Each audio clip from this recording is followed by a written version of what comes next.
Bonjour, en ce samedi. Alors, maintenant vous le savez que tous les samedis, j'ai rendez-vous avec vous vers 18h. J'espère que vous allez bien. Allez, j'attends que des personnes se connectent. Qu'est-ce que vous avez prévu pour ce week-end? Alors moi, en fin de compte, je vais partir à Aigues-Mortes. Voilà. Hier, voilà, j'ai dit on va partir 2 jours à Aigues-Mortes. J'ai réservé dans une péniche. Donc je vous montrerai des photos, je ferai une vidéo sur le week-end, sur mon bureau du week-end, sur une péniche à Aigues-Mortes, au bord de la mer. Alors, donc je vais dire bonjour à des personnes qui se connectent. Alors aujourd'hui, je vais aborder avec vous mes 3 astuces pour motiver l'entrepreneuse qui sommeille en vous. Voilà, à partir de mon expérience actuelle dans mon activité à domicile, dans mon activité d'entrepreneuriat relationnel, mais aussi en lien avec mon expérience dans mon activité antérieure de fleuriste, voilà, de mon magasin de fleurs et de salon de thé, et entre autres comment garder la motivation sur le long terme et comment garder la motivation par rapport à cette activité à domicile, d'entrepreneuriat relationnel, mais pas que, ça peut être aussi pour des personnes qui sont coachs ou qui ont une activité en ligne de e-commerce, qui font de l'affiliation ou du télétravail. Voilà. Alors, donc si on a une activité à domicile, que ça soit dans l'entrepreneuriat relationnel ou la vente directe aussi, on est de réels entrepreneurs. Voilà, on a une activité commerciale et on est inscrit en tant que tel auprès des organismes sociaux français, donc soit l'URSSAF, soit la Chambre du commerce, en fonction si on est VDI ou auto-entrepreneur, mais donc on est considéré comme professionnel. Et même, c'est recommandé de se traiter comme tel, si on veut garder de la motivation et surtout avoir du succès et de la réussite dans notre entreprise. Si on la traite comme un hobby, comme un emploi un passe-temps, elle peut nous coûter de l'argent, même beaucoup d'argent, mais on n'aura jamais de résultat et on aura la motivation baissera au fur et à mesure, C'est un peu l'écueil qu'on peut rencontrer lorsqu'on travaille à domicile et que on se donne pas des rythmes de travail pour permettre d'avancer dans notre business comme une réelle entreprise. C'est pour cela que beaucoup de personnes disent aussi que l'entrepreneuriat relationnel, le MLM ou le marketing des réseaux est une arnaque, ou ça ne marche pas, parce que souvent il est traité comme un passe-temps. Donc on se fixe pas d'objectif, de rythme de travail, etc. Et on le fait un peu au petit bonheur de la chance. On imagine on a un magasin, si on l'ouvre une journée ou sur 2, il y a des moments de 10h à 15h et puis l'autre le lendemain de 15h à 18h, sans se donner d'objectifs, etc. On n'ira pas bien loin non plus et ça sera également une arnaque parce qu'on va pas réussir. Donc, c'est aussi à ça à prendre en compte et à faire attention lorsqu'on vous dit que cette entreprise peut être une arnaque ou que ça marche pas. De faire attention à qui vous le dit, Donc, ça peut également avoir cet écueil de traiter cette entreprise comme un hobby, pas de façon professionnelle, et on peut la traiter d'autant plus comme un hobby dans le sens que on n'investit pas d'argent. Voilà, c'est une activité qu'on n'investit pas d'argent ou très peu. Voilà, dans la compagnie où je suis, on peut démarrer à partir de 10 euros de licence, ce qui est rien lorsqu'on crée une entreprise. Voilà, on n'est pas pris par cette motivation de dire j'investis de l'argent, il faut que j'avance, il faut que je progresse, etc. Donc, comme beaucoup d'entrepreneurs, il faut aussi ne pas lâcher la pression pour pouvoir avancer aussi avec le temps. Donc, je vais vous donner 3 astuces un peu d'automotivation pour pouvoir avoir la chance de progresser dans le business, atteindre ses objectifs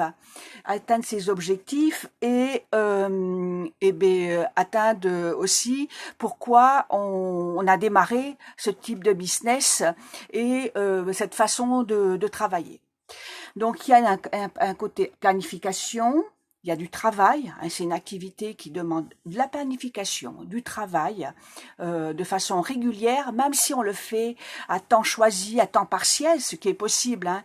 C'est une activité qu'on peut faire chez soi, en plus de son travail, si on est salarié ou d'une autre activité, donc on peut la faire à temps partiel, mais ça demande du travail. L'argent ne tombe pas comme ça, du jour au lendemain, si on l'a pu vous le dire ou le faire croire, c'est un mensonge, voilà, tout simplement. Comme toute entreprise, il faut travailler pour avoir des résultats. Alors, donc, sur ces 3 astuces, donc pour s'auto-motiver, regardez vos chiffres. C'est-à-dire que vous regardez comme une entreprise, il faut se mettre des objectifs, des planifications et des objectifs aussi chiffrés.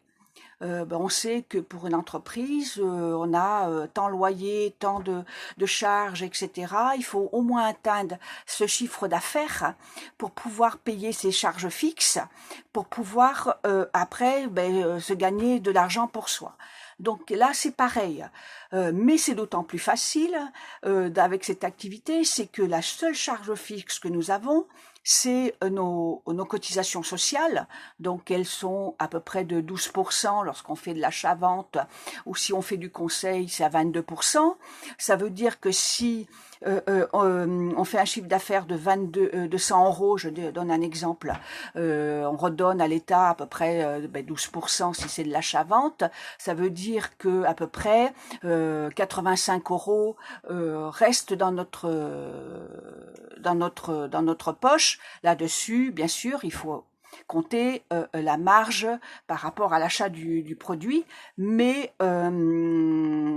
c'est les seuls frais qu'on peut avoir. On peut compter un peu de téléphone, un peu de voiture, mais ça peut aller beaucoup plus vite. Alors pour se motiver, faut se fixer un objectif. Et l'objectif aussi, pour que ça soit captivant, c'est par exemple de se dire, je veux partir en vacances dans 1 an, par exemple, un grand voyage, où vous voulez, hein, le pays qui vous fait un peu rêver, et d'évaluer combien il vous faut.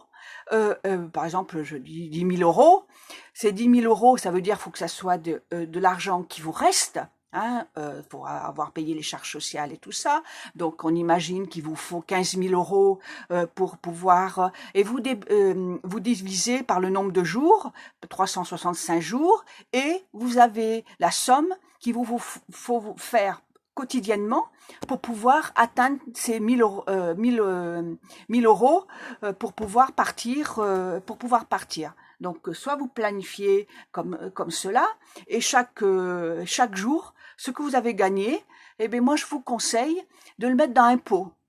et d'ouvrir un pot, mais je vous ferai un dessin, d'ouvrir un pot avec par semaine, par exemple, vous dites que cette semaine, vous pouvez mettre 25 euros, cette semaine 100 euros, cette semaine 30 euros, cette semaine 50 euros, et pour que ça fasse 1000 euros à la fin de l'année. Et les semaines où vous pouvez mettre 25 euros, vous la cochez, vous mettez vos 25 euros. Voilà, je dis un pot, mais ça peut être un compte. Hein. Et ben, au fur et à mesure, au bout de l'année, ben, vous aurez vos 1000 euros. Voilà, hein, ça fait partie aussi de l'éducation financière à avoir pour atteindre ses objectifs. Si on ne le fait pas ça, on va le dépenser. Donc, et comme ça, ben là, il manque 100 euros, vous vous donnez cet objectif-là et vous savez où vous en êtes. Après, il faut penser aussi à votre passé.